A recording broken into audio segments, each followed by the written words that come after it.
आपके साथ मनीषा सिंह और आप देख रहे हैं एबीपी गंगा। एनडीए गठबंधन ने यूपी में ज्यादातर सीटों पर अपने उम्मीदवारों के नाम का ऐलान 1 महीने पहले ही कर दिया था। जिन 1 दर्जन सीटों पर अभी तक प्रत्याशी घोषित नहीं हुए हैं, उनमें प्रयागराज रीजन की 4 लोकसभा सीटें शामिल हैं। इन चारों सीटों पर केंद्रीय मंत्री अनुप्रिया पटेल के पेच की वजह से अभी तक उम्मीदवार के नाम का ऐलान नहीं किया जा सका है। सूत्रों का दावा है कि प्रयागराज की फूलपुर सीट को लेकर बीजेपी और अनुप्रिया पटेल की पार्टी अपना दल एस जिद पर अड़ गई है।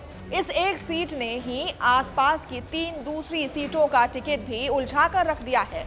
दरअसल केंद्रीय मंत्री अनुप्रिया पटेल की पार्टी अपना दल एस को 2014 और 2019 के चुनाव में समझौते में 2-2 सीटें मिली थी। 2019 के चुनाव में अपना दल एस मिर्जापुर और रॉबर्ट्सगंज सीट पर चुनाव लड़ा था। अनुप्रिया की पार्टी इस बार के चुनाव में रॉबर्ट्सगंज के बदले प्रयागराज की फूलपुर सीट पर चुनाव लड़ना चाहती है। पार्टी की दलील है कि फूलपुर अपना दल के संस्थापक डॉक्टर सोनेलाल पटेल की कर्मभूमि है। सोनेलाल पटेल ने यहां से कई चुनाव लड़े थे और उन्होंने पार्टी को यहां से पहचान भी दिलाई थी।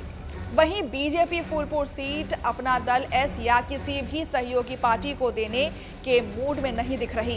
बीजेपी के कद्दावर नेता और सूबे के डिप्टी सीएम केशव प्रसाद मौर्य ने फूलपुर सीट पर 2014 में पहली बार यहां कमल खिलाया था। 2019 में भी बीजेपी की ही किशोरी देवी पटेल यहां से सांसद चुनी गई थी। सूत्रों के मुताबिक बीजेपी ने अपना दल एस को रॉबर्ट्सगंज के बदले कौशांबी की सुरक्षित सीट देने की पेशकश की थी। अनुप्रिया पटेल की पार्टी को बीजेपी की ये पेशकश मंजूर नहीं हुई। उसने इस बारे में सिरे से इनकार कर दिया है। अपना दल एस अब ये चाहता है कि बीजेपी अगर उसे फूलपुर सीट नहीं दे रही है तो प्रयागराज की ही इलाहाबाद सीट समझौते में दे दी जाए।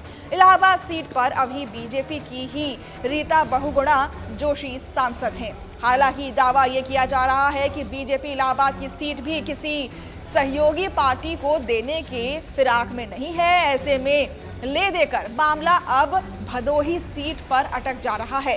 बीजेपी की कोशिश है कि अपना दल एस मिर्जापुर से सटी हुई भदोही की सीट ले ले।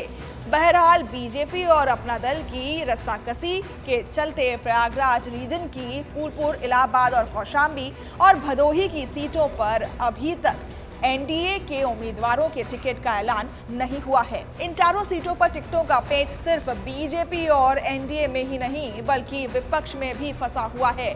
वहीं फूलपुर, इलाहाबाद और कौशांबी सीट पर अभी तक इंडिया गठबंधन ने भी अपने उम्मीदवार का नाम नहीं घोषित किया है। दरअसल इंडिया गठबंधन अभी बीजेपी के टिकट का इंतजार में है। बीजेपी का टिकट घोषित होने के बाद ही सपा और कांग्रेस का गठबंधन जातीय समीकरण साधने के लिए अपने उम्मीदवार के नाम का ऐलान करेगा। मायावती के बीएसपी ने भी 4 में से 3 सीटों पर अभी अपना टिकट घोषित नहीं किया है। अब देखना ये होगा कि चारों सीटों पर टिकटों में हो रही देरी का खामियाजा किस उम्मीदवार या गठबंधन को भुगतना पड़ सकता है।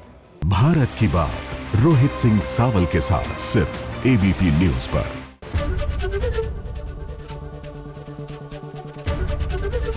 एबीपी गंगा, खबर आपकी, जुबान आपकी।